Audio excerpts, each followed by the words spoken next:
evening. Thank you all for being here. It's my honor to welcome you on this cold night. Thanks to the library and Jenny's team for so warmly welcoming us into your home.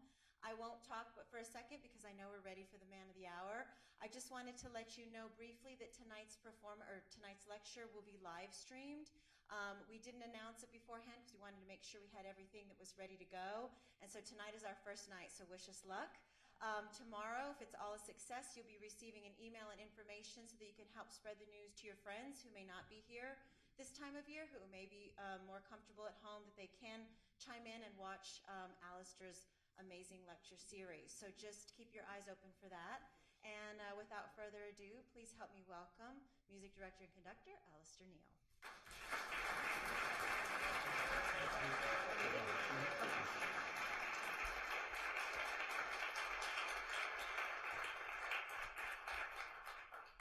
Thank you so much, ladies and gentlemen. Good evening. I'm just putting my water, not vodka, in spite of the theme of the evening, and welcome to everybody. So happy to have the pleasure of your company on this beautiful, snowy, beautiful, not entirely un-Russian landscape in terms of the winter and the end of the snow, to talk to you a little bit about this theme of Russian music. You will know by now that the In Focus series, which opens the festival in July, is devoted to Russian music.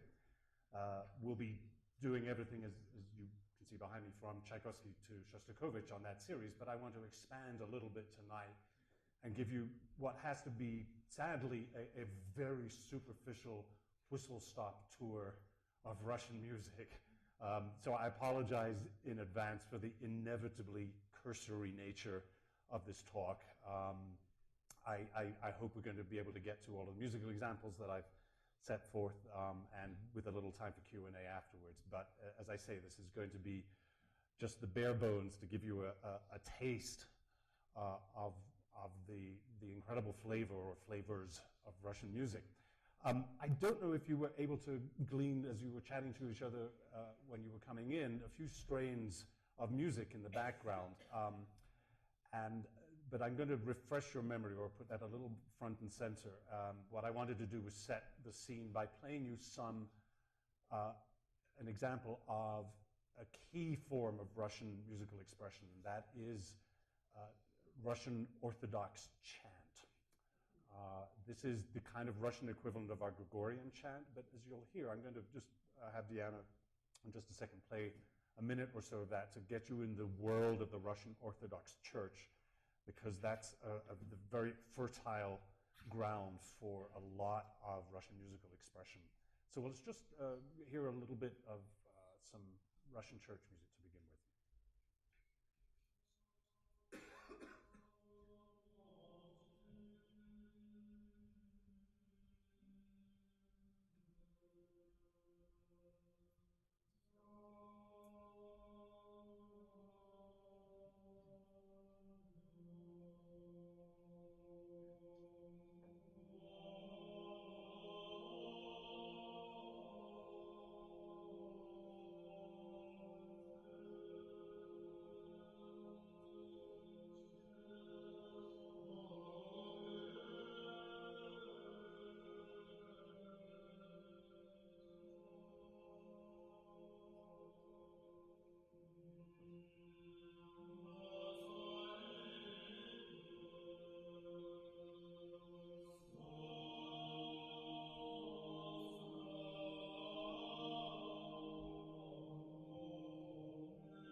puts you in a certain frame of mind, and gives you an insight into, as I say, a lot of the raw material that eventually found its way into composers' imaginations.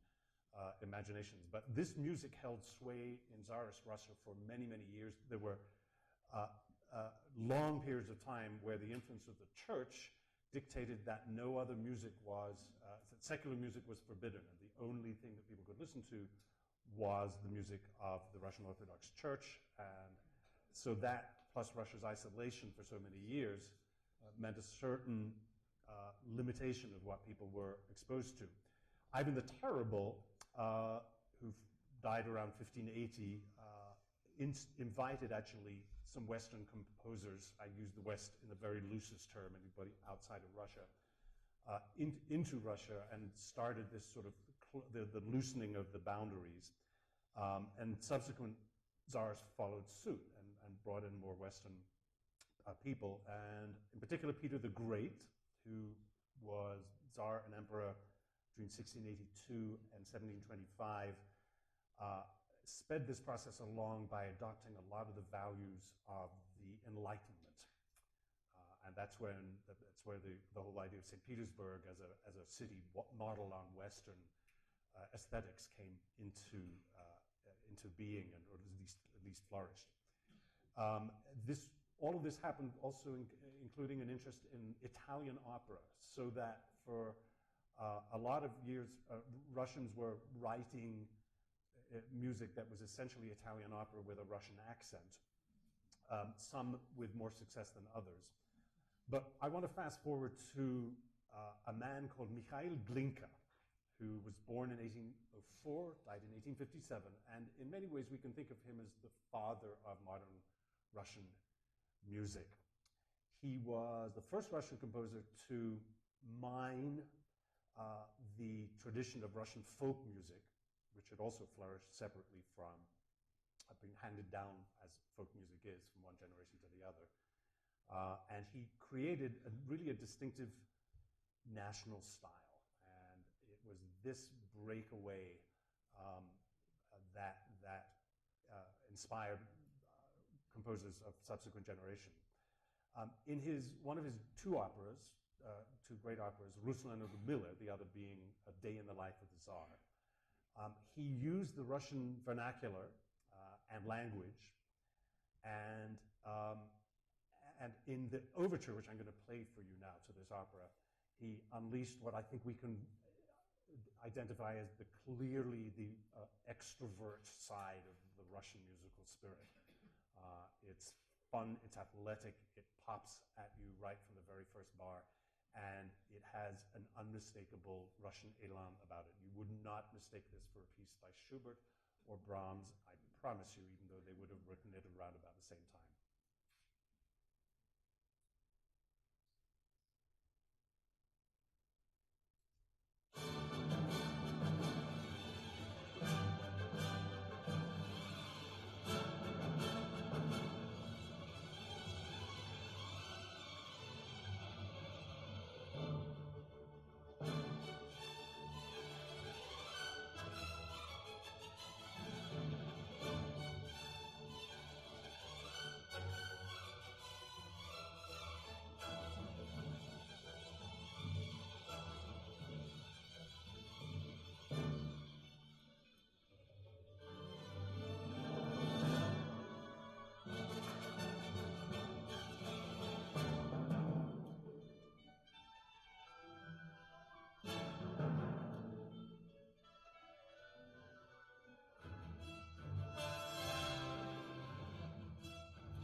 So there's Glinka coming out at the gate, guns a-blazing, and showing us this incredible joie de vivre and as extrovert Russian style. So what happens next? Glinka died in 1857. So the next generation of people who were inspired by them were indeed at one point a club of 5 composers. They were their leader was Mili Balakirev, but also included Cesar Cui, Nikolai Rimsky-Korsakov, Modest Mussorgsky, and Alexander Borodin. And they were known collectively as sometimes the Five, sometimes the Mighty Five, my personal favorite, which I only discovered today, the Mighty Handful.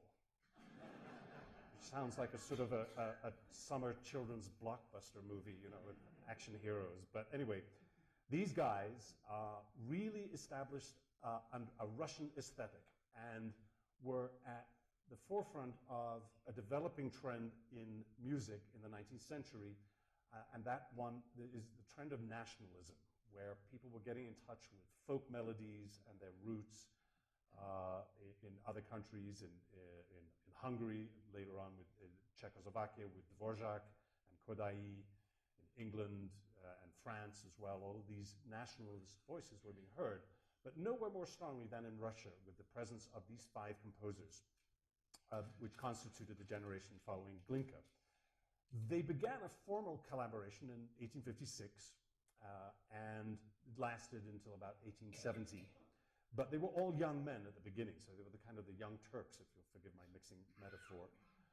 And they were all self-trained amateurs. This is one of the fascinating things. Borodin was a chemist. Rimsky-Korsakov was a naval officer. Mussorgsky was at one point in the Imperial Guard. He was in the civil service. And at some point, he held down a state forestry department job, in the main reason being that it provided an opportunity to fund his other major purpose in life, and that was excelling at being an Olympian-level booze hound. So that's Mussorgsky for you. Just look up some of the images online and you say, oh, okay, I get it. Okay. They set themselves up with a particular, almost slightly political slant, and that was like being the authentic Russians. And they did so in a way to contrast themselves with the products and the style associated with the Russian conservatory approach, in particular with Tchaikovsky. And we'll get to that dichotomy a little bit later. But the influences on the Mighty Five come in no small part from village songs from the countryside, the folk tradition, the kind of Cossack dances, and then that idea of the church chants, the church bell, and bells above everything else. Bells play an enormous part in Russian history as a means of summoning people to church, as communicating various messages. They, at some point, particularly with the Mighty Five, the idea of bells almost became a cliche in itself. But nonetheless, the sound of bells and church music figures very much in the aesthetic. And then there's a question of harmony. And this is, in a way, what sets Russian music apart as far as the elements of music are concerned.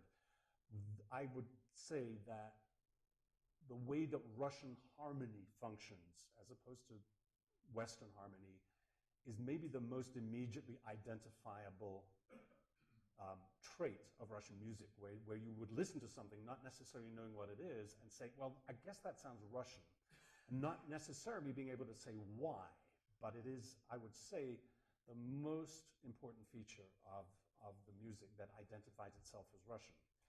Now, I'm very conscious at this point of not lapsing into music nerd gobbledygook jargon, because I don't want to have anybody's eyes glazing over, because I know that glazing over feeling when somebody talks to me about something in technical terms that I didn't know anything about.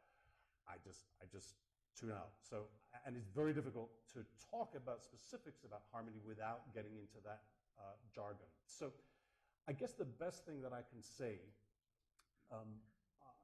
that avoids that technical talk is that the way that Russian harmony functions, and above all, the way the bass line functions,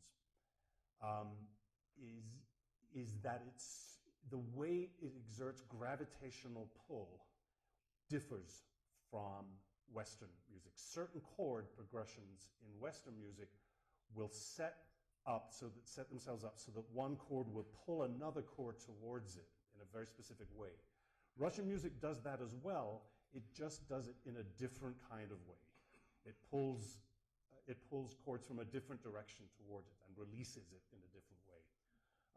That is extremely vague, I realize, and probably not entirely helpful, but it's the best that I can come up with. I've been racking my brains at like how to explain this. I'm not even sure myself, except you'll recognize it when you hear it.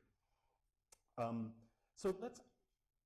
Another thing of sometimes of Russian music behaving differently is that harmonies or chords will move parallel to one another, like in block form, and that's something that in more Western type music was considered a little bit of a no-no and rather unpolished and rough. But that unpolished and raw quality is something that really sets Russian music apart. Let's hear a little bit now of Rimsky-Korsakov, one of the five, one of the most celebrated composers, and a piece of his called Russian Easter Overture. And this is a piece that clearly derives from the Russian chant that I played you at the very beginning. It's based on these choral chants, but it's also cloaked in a rather more secular garb, not just the fact that it's played for orchestra, but you'll hear after the beginning, there's a little cadenza for the violin, there's like a fluttery rhythmical backdrop in the woodwinds, there's an interchange between trombone and strings, like a call and response. All of these things are things that you wouldn't ever find in a Russian Orthodox church, but nonetheless, Rimsky-Korsakov co-opts these materials to fashion the beginning rather improvisatorily for this Russian Easter Overture. Let's just hear the very beginning of that.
Now, the rest of this overture coalesces a little more obviously as it proceeds, but I wanted to give you the introduction as an example of the kind of raw materials of some of this that I'm talking about with this Russian nationalism.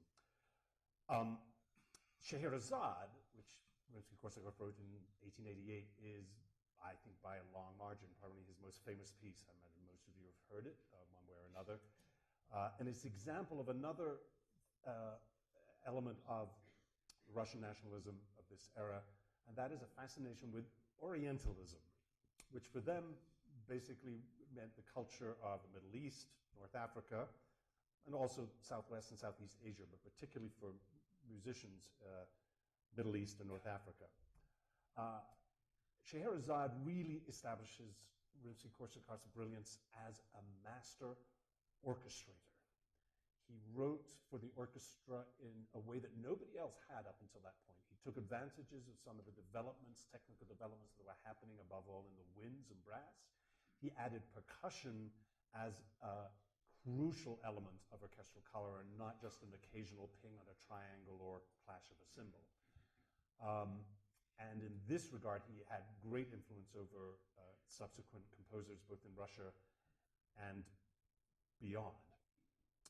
So Scheherazade, above all, is a painting of events, a painting of a person, a master storyteller. It's conceived in 4 movements, and Scheherazade is the heroine. You all know the legend of the Tale of 1001 Nights. She manages to save her skin by a perfect soap opera ending every night to each tale and leaving her husband, the Tsar, the Sultan, wanting more and therefore saving her from an unfortunate fate, let's put it that way. I'm going to play you a little bit of the beginning of the 2nd movement, called The Tale of the Calendar Prince. We begin with Scheherazade's own calling card of a theme. It's very sinuous and beautiful in the violin, underpinned by these harp chords. And then 4 solo basses provide this bare backdrop of 4 notes. Again, 4 double basses, not cellos, not violas, double basses, because it has a particular color. And on top of that, the bassoon spins a nice melody, and then we hear like 3 or 4 variations on that. First for the oboe, then from the violins, and then from all the woodwinds. And each of these are differently painted, differently orchestrated, and differently paced. They get a little bit more exciting as they go along. So with very simple materials, you'll hear the bassoon tune, there's really nothing to it. The harmony doesn't do a whole lot, but somehow or other, out of these meager wares, Rimsky-Korsakov